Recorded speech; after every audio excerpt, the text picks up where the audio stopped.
The tiller pulls me lured, and I feel the resistance of the water in my hands. I am sailing back and forth in the darkness, barely making way, barely in control, bracing against the slam of the hull and of frothing waves, tacking towards a string of lights and the shore that could sink me. I am not sure of my position, not sure if I can trust myself, the GPS, or my fellow crew to get us through till morning. I can feel the ocean inside me. If I stop and listen, I can hear the crashing of waves against my rib cage, the tumble of smooth, worn stones against the shores of my pelvis, the wings of gulls flapping against the taut ceiling of my diaphragm. Expand, contract. There is an ocean in my belly, and I am the seashell, the voice, the curves and spirals that catch the sound, the story. There is a flood of salt, blood, life, rippling underneath the surface of my flesh. I am mesmerized by its pull and frightened by this force that turns mountains into sand. How will I be able to hold the weight of this infinite being in my arms? I am at sea. Her surface is calm and smooth, with small undulations from far-off storms. The horizon is but a smudge suggesting line between gray and gray, the sky full of liquid tufts scattering any remaining sunlight. The radio is droning on in a cold, mechanical voice about the barometer falling, winds increasing, white horse seas galloping towards our little boat. I am anxious about the storms we may encounter. I am anxious with the stillness and stagnation as the sails luff and clang without a wind to pull us along. I signed on for this journey of pregnancy, much like I've signed on for dozens of offshore passages, with that same mix of fear and excitement for the unknown, for adventure and wisdom. It started off as many of my rough sea voyages have. I cast off lines quickly and enthusiastically, only soon to be seasick and questioning everything as I am tossed about a thin layer of hard skin between myself and the sea. Nothing has been as I thought it would be. The supreme elation, the warmth and attention from others, but also my panic while waiting for the results of genetic testing. The wonder and horror I felt listening to magical and terrifying tales of birth and motherhood.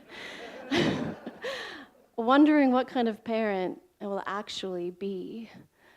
All of these confused waves of input crashing into me, sending my steadfast bow swerving from east to west and back again.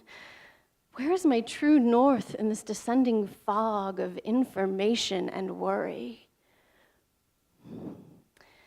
This past summer, I sailed in a race from Port Townsend, Washington to Ketchikan, Alaska. We were 3 women on a homemade 24-foot boat. No engine, no fancy electronics, but a tiny GPS to guide our way, and a few emergency transponders, just in case. I started off the journey with confidence. I had tens of thousands of nautical miles in my wake and had sailed on far longer and more remote journeys than 750 miles up the coast. No problem. By the 3rd morning of the trip, I was searching for ways to be honorably discharged from the voyage. We'd had days and nights of being washed backwards by strong currents. One of our crew was injured with 2nd-degree burns to her hands that rapidly blistered her into incapacity. Our autopilot wasn't effective, which meant us 2 remaining crew had to be awake to help sail or row, which meant very little opportunity for sleep. And finally, the floorboards were awash with salt water from leaks we hadn't yet been able to locate. Worst of all, my head spun story after story about what else could happen as we made our way north into waterways notorious for whirlpools, tidal rips, and massive storms. After each segment in my head about how the boat would flip, or someone would lose an arm, or we'd all drown at the bottom of a whirlpool, I practiced calling Mayday on our increasingly faulty radio. I was exhausting myself more by living out the dramas in my head than by what was actually happening in the moment. On the morning of the third day, with the sun shining down as we rowed against the tide off Cape Mudge, I knew that I needed to change. I knew that if I wasn't getting off the boat, then the constant worrying about what could happen was going to drown me. So I made up a little ceremony, and I tossed the fear off the stern with a flick of the wrist and a mantra. In this moment, I am okay. And for the rest of the trip, I was fine. Just kidding. It wasn't that simple. There were more moments of sheer panic and hyper-focusing on disaster. But somehow I had worked some magic with my intention, and that smothering cloak of constant anxiety was no longer wrapped around my shoulders. It would be foolhardy not to have any fear of the water or what can happen offshore, but there's a difference between living in that fear and living in awareness. One is enlivening, one is crippling. When we barely skirted the mouth of a gaping whirlpool in Seymour Narrows, when we hit a huge log in the middle of the night, when we encountered high winds and confused seas off Cape Caution, I was fine. I was more than fine. I was full of adrenaline and excitement streaming through a vague sense of danger. And this is what I find to be maddening about myself. This chaos of heightened emotions is what I thrive upon. It is the true reason I go to sea. As we approached our halfway point of Bella Bella, British Columbia, we sailed through a small inlet edged by rocks and conifers. At least that's what I imagined in the pitch black of the night.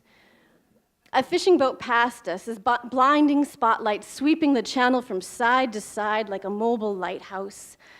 I shined our flashlight up on our barely filled sail in case he didn't see us. A voice crackled over the radio.